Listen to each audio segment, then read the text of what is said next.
Je crois que Dieu nous donne cette occasion pour que quelque chose se passe véritablement dans nos vies. Alléluia. Très souvent, en notre qualité de chrétien, nous avons beaucoup prié. Nous avons pratiqué des œuvres de piété.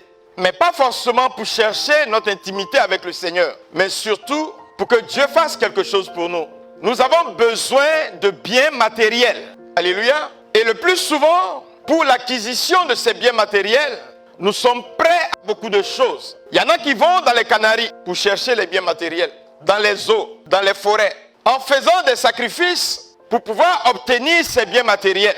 Il y en a qui ont fait le choix de dire que pour eux c'est Dieu et qu'ils n'ont pas besoin de cela. Et que ce Dieu en qui ils ont mis leur confiance est un Dieu qui pourvoit. Alléluia. Je pensais que quelqu'un allait dire Amen.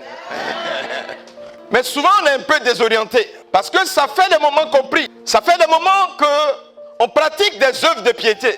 Malheureusement, nos situations n'ont presque pas bougé. Et nous n'arrivons pas à obtenir ces biens que nous recherchons. Dis à ton voisin, quelque chose va se passer dans ta vie ce matin. Dieu va nous communiquer des clés qui vont faire en sorte que nos vies soient transformées. Que nous ayons de l'impact dans notre environnement et que nous connaissions la réussite dans nos entreprises. Parce que Dieu l'a décidé ainsi et Dieu va l'accomplir. Pour toi et pour moi ce matin. Vous savez, il est temps de donner aux chrétiens de jouer leur rôle de premier. Il est temps que les chrétiens puissent jouer leur rôle de premier et être les premiers en tout. Parce que en fait, c'est le dessein de Dieu pour toi et pour moi. Dieu n'a pas prévu autre chose pour toi. En te créant, Dieu a voulu que tu sois premier. Alléluia. Quand nous prenons Jésus-Christ de Nazareth, Jésus-Christ est premier, n'est-ce pas? Nous sommes tous d'accord. Il est premier né d'entre les morts. Il est le premier que Dieu a mis comme son enfant. Il est premier en tout. Il n'y a pas un domaine de la vie dans lequel Jésus n'est pas premier. C'est pas vrai? Pourtant, la Bible nous dit une chose, que Jésus est la tête et que nous, les chrétiens, nous sommes le corps. Est-ce qu'une tête peut vivre sans son corps? Et si la tête est première, vous n'avez pas dit première, le corps est comment? Le corps ne peut être que premier aussi. Parce qu'un être humain, il est entier.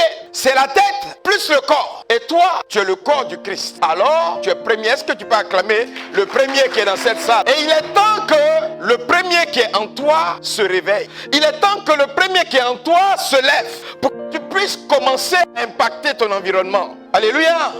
C'est parce que tu n'as pas pris conscience réellement de ce que Dieu a déposé en toi et de ce que tu es capable de faire bouger. C'est la raison pour laquelle jusqu'à présent, sûrement que tu pries, mais tu n'arrives pas à avoir les résultats que tu attends. Alléluia.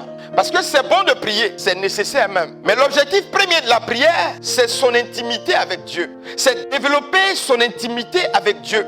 Pour que Dieu puisse te parler. Pour que Dieu puisse te donner les clés qui te permettent de te développer. Mais ce qui permet, bien aimé dans le Seigneur, de pouvoir faire bouger les choses au quotidien dans sa vie, c'est la connaissance.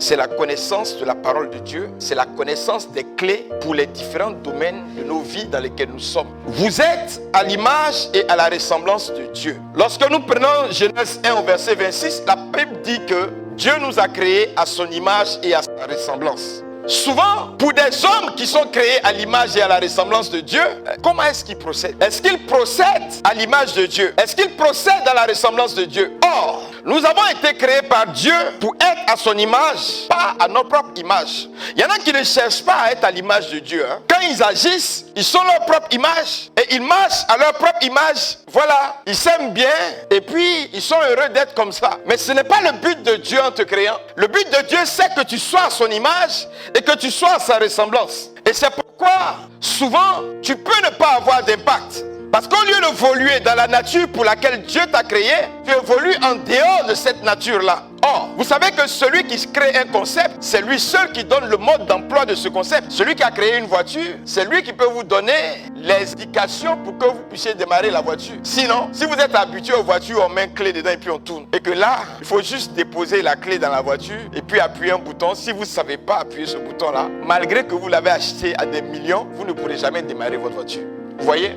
Alors, puisque c'est Dieu qui a créé l'homme, Dieu seul peut nous donner le mode d'emploi d'une vie épanouie. Dieu seul peut nous donner le mode d'emploi d'une vie réussie. Dieu seul peut nous donner le mode d'emploi d'une vie d'impact.